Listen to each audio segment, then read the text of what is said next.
Welcome to part 2 of the 3-part series to explore the Swissbit iShield Key Manager. In this video, we will review the administrative capabilities for the Passcode applet on the iShield Key Pro. iShield Key Pros may be accessed by the iShield Key Manager through USB-A, USB-C, and NFC interfaces. Locate the passcode card. In this layout, it's in the bottom left-hand corner of the iShield Key Manager. The main screen presents an option to select or create slots, followed by a toolbar row of icons associated with the type of slot that's been selected and the version of the passcode applet.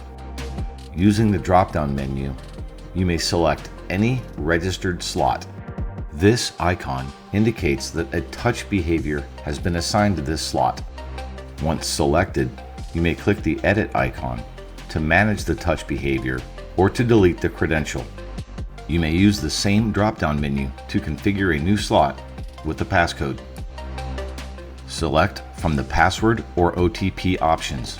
The simplest way to create an OTP credential is to copy the QR code presented in the application, then click Scan and Configure. The OTP value is displayed directly on the passcode card.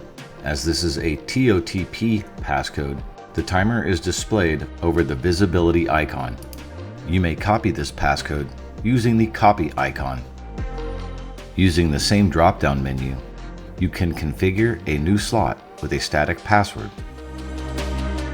Provide recognizable values for the account and the issuer. Next, supply and confirm your password. You may protect this slot with a PIN, and you may assign a short or long touch behavior to automatically supply this password when required. Click Confirm when finished. Finally, let's look at an existing HOTP credential already registered on the iShield Key Pro. Like TOTP, the iShield Key Manager will allow you to view, refresh, and copy your passcode. However, most commonly, these passcodes are generated simply by touching your iShield Key Pro when prompted by the application. Please check out the other 2 videos in the iShield Key Manager series.